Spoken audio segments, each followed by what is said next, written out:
This episode was suggested by several listeners. If you'd like to suggest a topic, you can do so on Facebook and Instagram at Morbid Curiosity Podcast, on Twitter at Morbid Podcast, and on our website, www.morbidcuriositypodcast.com. If you'd like to become a patron of the MCP, go to bit.ly/morbidpatron. That's bit.ly/morbidpatron, and you can support us for as little as $1 an episode. This episode contains discussions of death by contagious disease. I want to emphasize that the plague is very treatable today with antibiotics, so there's no need to panic over this disease. After this advice, if contagious disease is still something you don't want to hear about, this may be a good episode to skip. Also, I'm not a Chinese or Indian history expert, so if I get something wrong, please let me know via direct message so I can correct myself. I want to tell this story right. My apologies in advance as well for pronouncing some of the words in this episode incorrectly. I did research how to say them, but I'm sure I won't get them quite right. Thank you. And now on with the episode.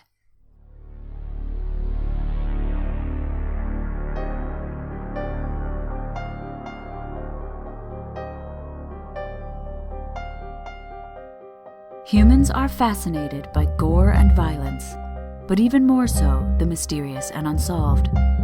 Interest in these disturbing and unpleasant subjects is called morbid curiosity, and it has gripped hundreds of people throughout the ages. I am one of those people. My name is Hallie, and this is the Morbid Curiosity Podcast.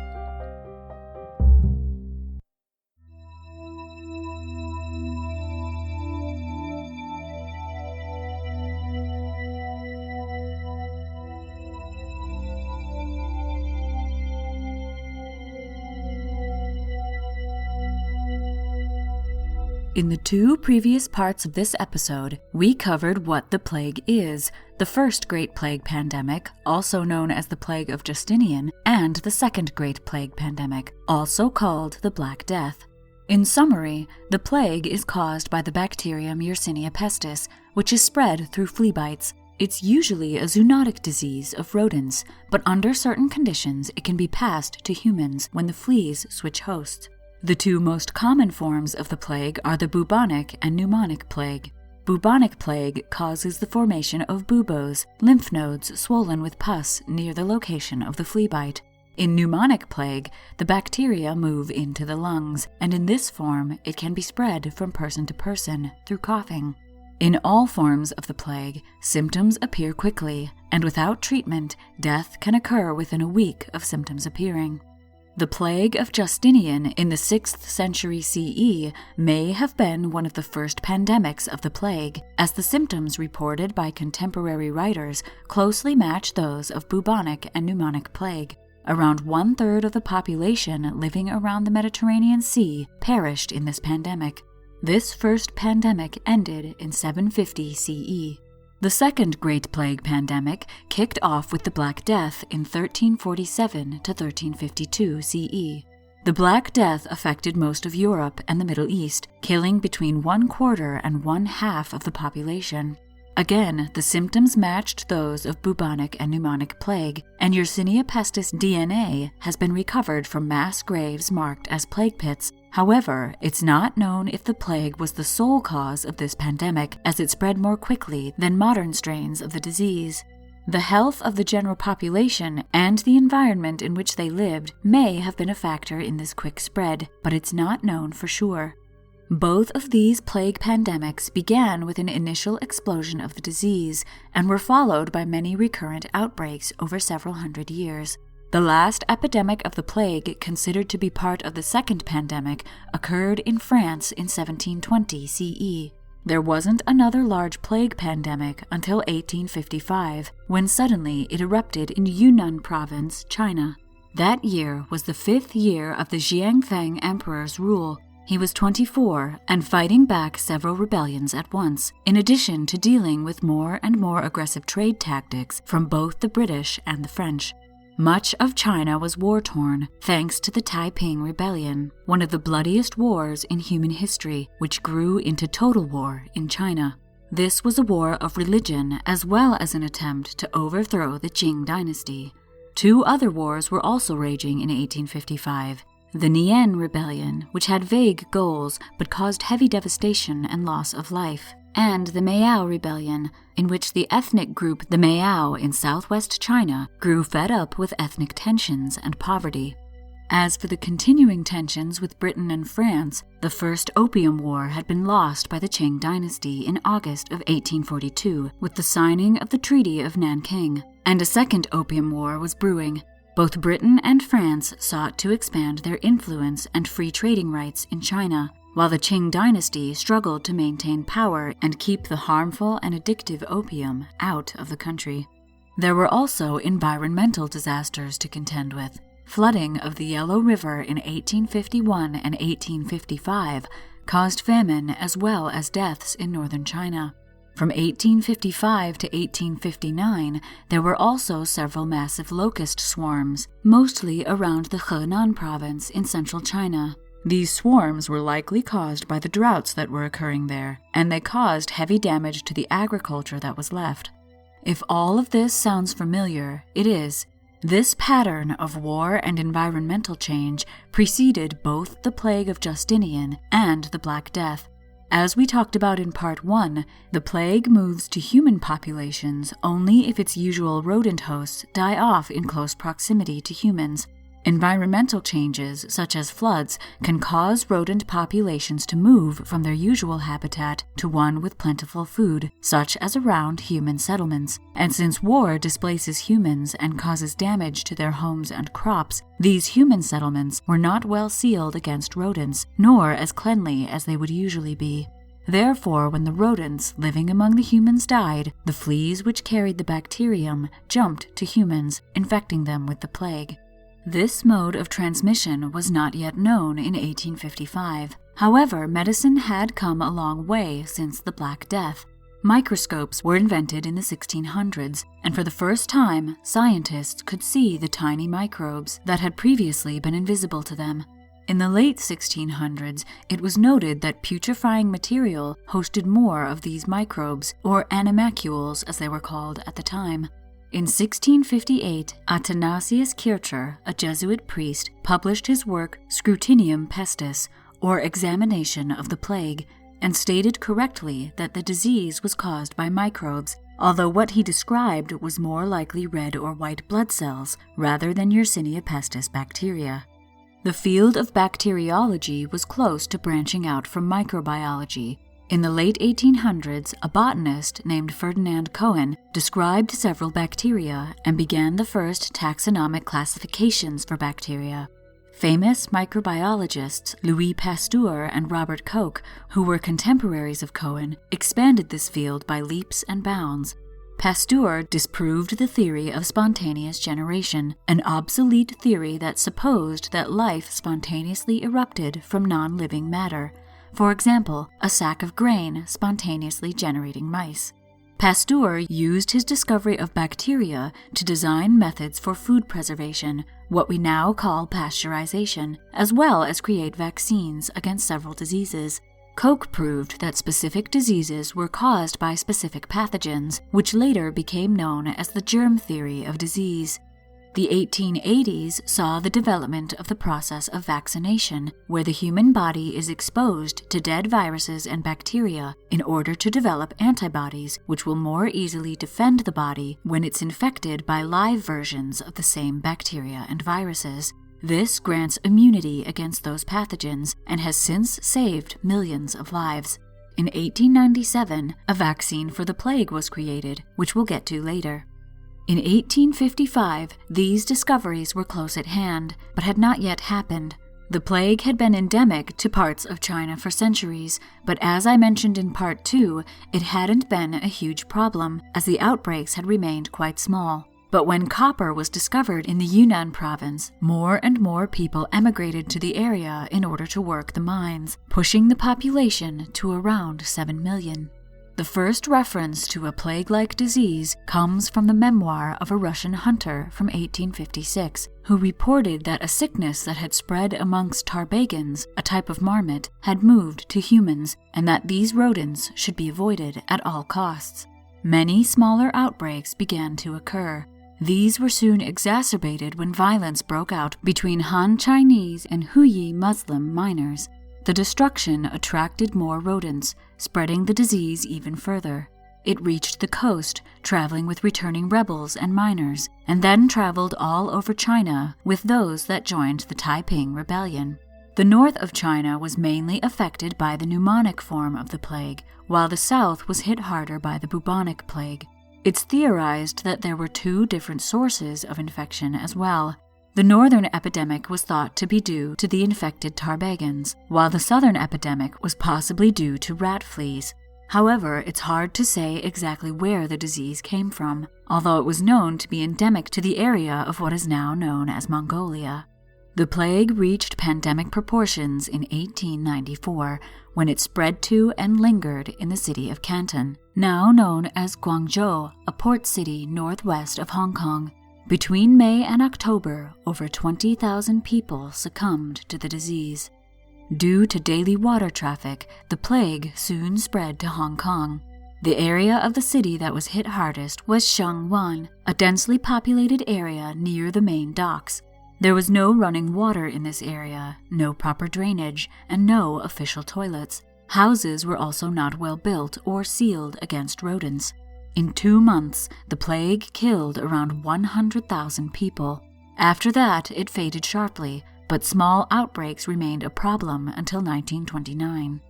From Hong Kong, the plague spread on British steamships to British-controlled India, appearing first in Bombay, now known as Mumbai, in 1896. The city was already in a state of flux, with modern technology such as steamships, railways, and other westernized technology butting heads with the traditional medicine and culture of the city. The plague devastated the city for nearly 3 decades, killing around 10 million people during its initial outbreak, and then 2.5 million more over the 30 years it raged across the country. The plague was so bad in Bombay that author C.G. Pandit wrote in his book My World of Preventative Medicine that the night sky was lit up by the flames of all the funeral pyres. Not only did the plague kill people, violent uprisings against the British colonial government erupted in India due to their strong yet ineffective reaction to the plague, but we'll get to that after the break. From Bombay and Hong Kong, the plague spread by British trade ships. Honolulu, San Francisco, Cape Town, and parts of Paraguay suffered outbreaks in 1899. Sydney, Australia, Glasgow, and parts of Russia in 1900. Trinidad, Venezuela, Peru, and Ecuador in 1908, and Cuba and Puerto Rico in 1912. Death tolls varied dramatically during the third pandemic, depending on location. India suffered the most by a long shot, with 12.5 million deaths by the mid-20th century. China and Indonesia were also hit hard, with around 20,000 deaths. The death toll for all of Europe was around 7,000, while Central and South America lost around 30,000 people. In the United States, only around 500 people died. The plague recurred all over the world in small pockets for years afterward. These recurrences were relatively severe in India and several other British colonial locations, such as Burma, Senegal, Mauritius, and Madagascar, but were comparatively benign in other locations. Every continent save Antarctica was touched by the third pandemic, and many new reservoirs of the bacteria formed. The last significant outbreak occurred in 1945 in Peru and Argentina, but there was an outbreak as late as 1994 in India. Thankfully, it was during the third pandemic that the cause of the plague was finally revealed, as well as a treatment discovered. But before we get into that, let's pause for a word from our sponsors.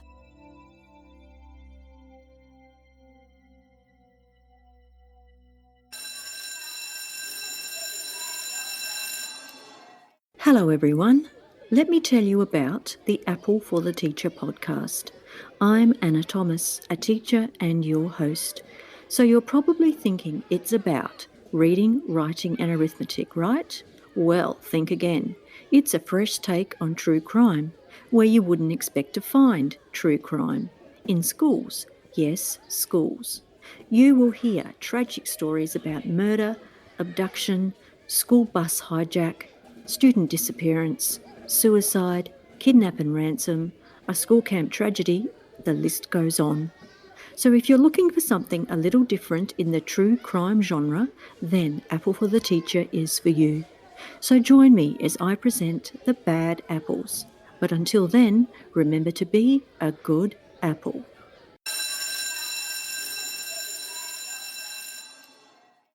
Lastly, if you like this podcast, why not sponsor the MCP yourself by becoming a patron on Patreon?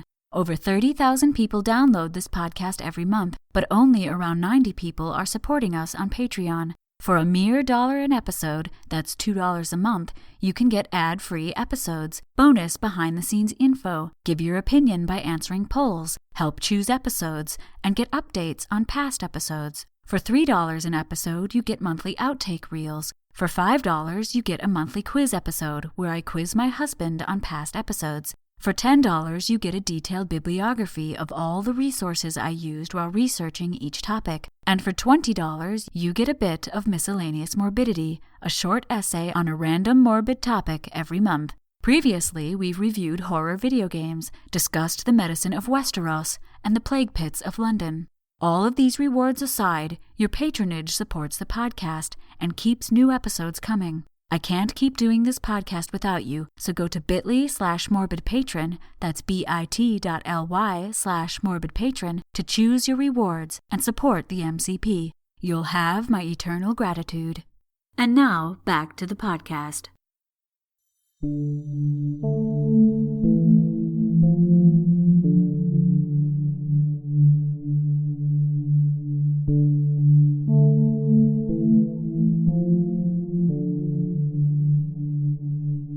Because of the development of the new sciences of microscopy and bacteriology, many of the leading scientific societies were racing to discover the microscopic pathogen behind the plague. Many institutes sent their best researchers into the thick of the pandemic to study it. Alexander Yersin was a Swiss physician who later became a citizen of France in order to continue his research there. He was part of Louis Pasteur's original research laboratory in 1886 and also worked with Robert Koch for a few months in Germany in 1888. In 1889, he joined the newly created Pasteur Institute, an independent scientific institution created by Louis Pasteur in 1887. Yersin was soon selected by the French government to go to Hong Kong and attempt to discover the microbial cause of the plague. Once in Hong Kong, Yersin was refused permission to work in British hospitals, as Britain and France were currently in competition.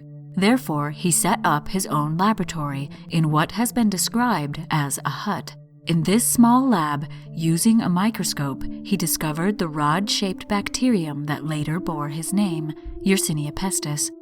Another bacteriologist named Kitasato Shibasaburo was also sent to Hong Kong by the Japanese government to do the same. He had studied under Robert Koch at the University of Berlin.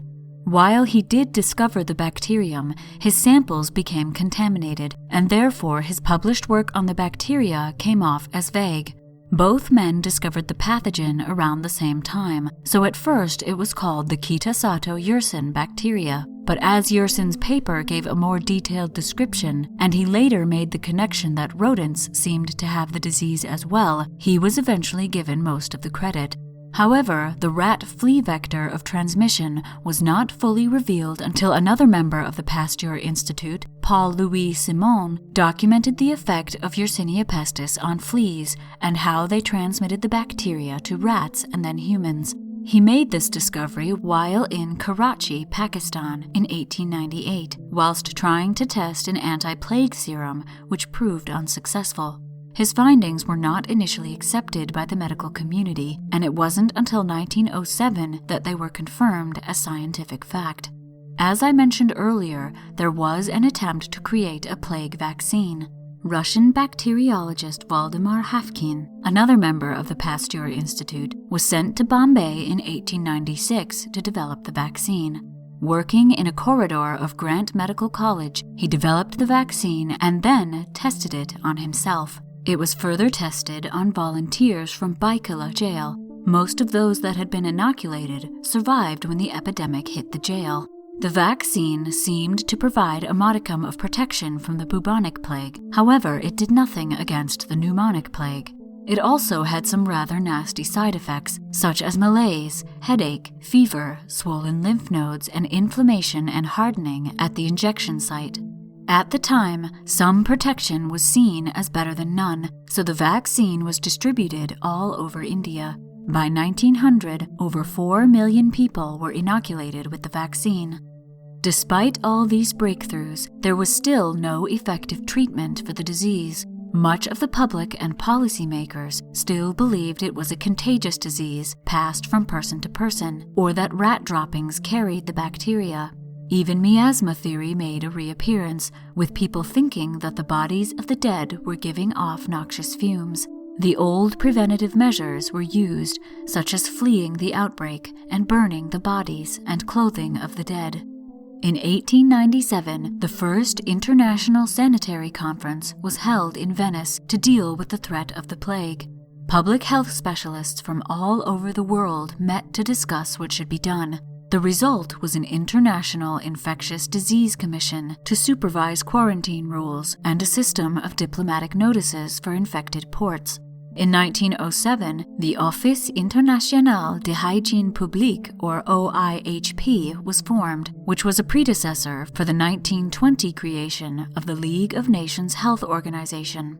After World War II, this would become the World Health Organization. Despite all the good these organizations would do later, the measures they recommended at the time of the third pandemic did little to stem the spread of the plague, as there was still no effective treatment. Believing the disease was due to a contagion, they recommended isolation, incineration, inoculation, and rodent control. This last measure did reduce cases somewhat, as removing the infected rodents did remove the vector of transmission. However, the others were ineffective and sometimes bred hostility among the public, who were forced to comply with these measures.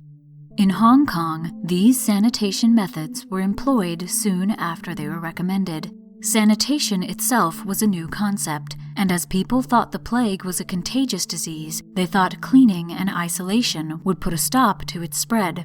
If it had been contagious, this would have worked, but the plague was only contagious in its pneumonic form.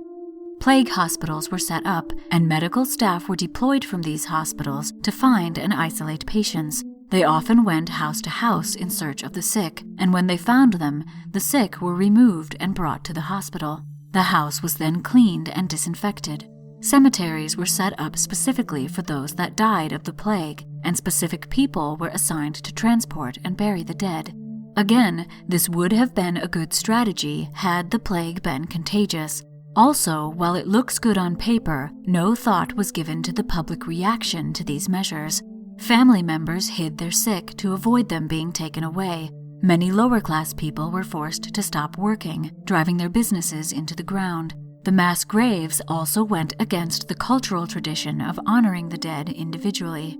The Chinese population of Hong Kong were so opposed to these measures that a majority fled the city for the mainland, leaving Hong Kong in a state of collapse. Without a workforce, commerce became non-existent. The British authorities in China were forced to rein in their medical forces and basically let the disease run its course. India suffered the same heavy-handedness as China, but to a far greater degree. The third pandemic exposed many deep issues in Indian society. Social inequality, residential segregation, colonial attitudes towards the indigenous population, and urban and industrial mismanagement are just a few of them. As India had been rapidly modernized due to British colonial influence, it was also rapidly urbanized, leading to crowded cities without infrastructure to deal with the refuse and garbage created by such a high population density.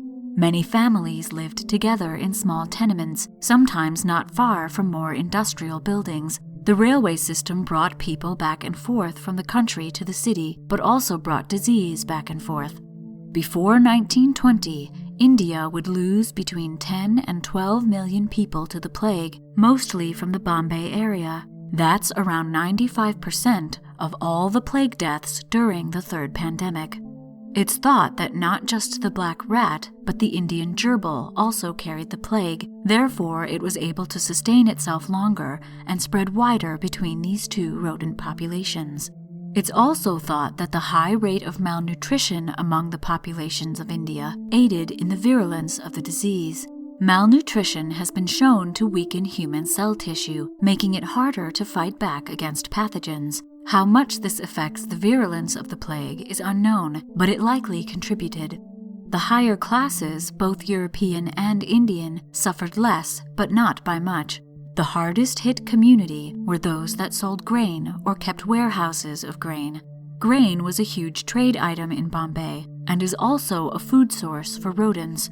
As the rest of the country was in a state of famine, both people and rodents flocked to Bombay City in hopes of keeping themselves fed.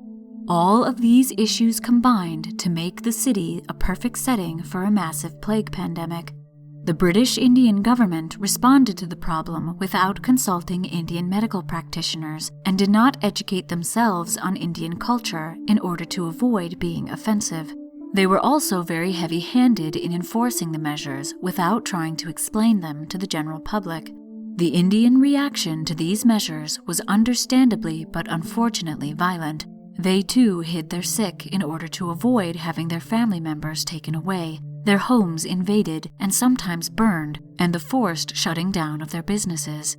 By the time the sick were found, the victims were in agony, and the whole neighborhood heard their screams as they were taken away to the hospital. The victims were usually so far gone that once they got to the plague hospitals, they died within hours. As the disease was never explained to the general public, much of the population thought the authorities must be taking their family members away to put them out of their misery. Some believed they would be poisoned, so refused inoculations and medicine. Government search parties were ambushed or waylaid. On October 10, 1896, a group of mill workers surrounded the biggest of the plague hospitals and threatened to demolish it. 20 days later, around 1,000 mill workers attacked the building, damaging it and threatening the medical staff. By early 1897, there were 500 deaths a week in Bombay. Panicked crowds flooded the rail stations trying to flee the city. Many began squatting at the train station until they could leave. This crowding and fleeing led the plague to being spread even further into the countryside. The military was dispatched to control the crowds, but this only fanned the flames. There were riots in Sialkot and Gurdaspur, districts of the Punjab region, as well as in Sankatra in Pakistan. These riots forced the British government to rethink their strategy. They made isolation in hospitals a voluntary measure, and as no one volunteered, they were forced to let the plague simply run its course. The Indian Medical Service and their team of microbiologists did their best to support the people, but the death toll continued to escalate. It eventually tapered off during World War I and was reduced to a minor scourge by the beginning of World War II. The plague exposed social issues wherever it went. In Sydney, Honolulu, and San Francisco, social prejudice against Chinese immigrants surged, and blame was placed on them for the plague. In Buenos Aires, when the conservative government finally declared a state of emergency after dragging their feet, the pandemic was blamed on the indigenous peoples of Bolivia and Paraguay. In Cape Town, South Africa, racial tensions exploded, and much of the African population was forced to move into special compounds, as they too were blamed for the plague. On the other hand, Brazil responded quickly and energetically. They applied public measures all over the country and developed the Brazilian national science and health systems. In Egypt, European doctors acknowledged local Islamic practices and trained midwives to examine female patients and corpses, bringing women into medicine. The government also compensated workers who were taken ill. Because the third pandemic occurred around the time that germ theory and the new science of bacteriology came into being, it's often spoken of in a triumphant tone, as if the devastation was reduced because of these breakthroughs. It's barely mentioned when compared to the Black Death. However, the third pandemic was a catastrophic event that had serious consequences. Before the third pandemic, only one, maybe two, reservoirs of the plague were known to exist, but afterwards, there were reservoirs on every continent.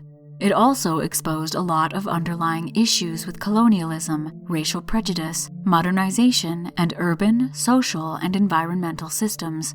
Most of the ports affected by the plague were similar, no matter what country they were in. They were all quickly industrialized world trade and immigration centers that were not prepared for the influx of people.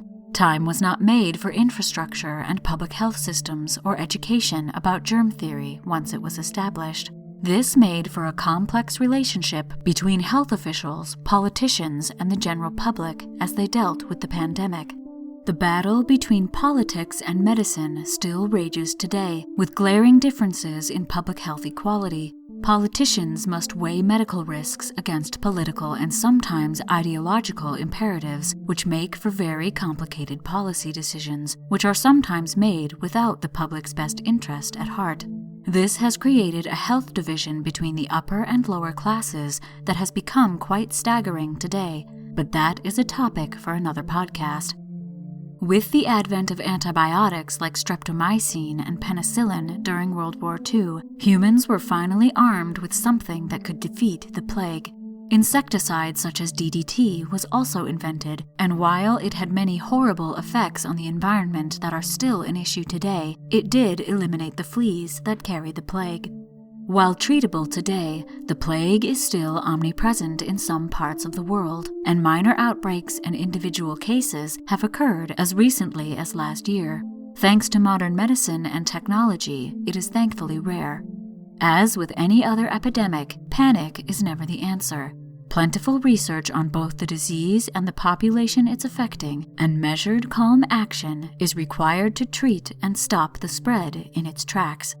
If you'd like to know more about the third pandemic, I'd recommend reading Myron Eckenberg's 2002 article, Pestis Redux, The Initial Years of the Third Bubonic Plague Pandemic, 1894 to 1901, which can be found in Volume 13, Issue 2 of the Journal of World History. It's a very thorough analysis of the beginning of the third pandemic and a good overview of its progression. If you have a library card, it can be accessed for free through JSTOR. Thank you for tuning in to our first 3-part episode. We hope you enjoyed it. Next time we'll be looking into a new morbid topic, so until then, keep feeding your spark of morbid curiosity.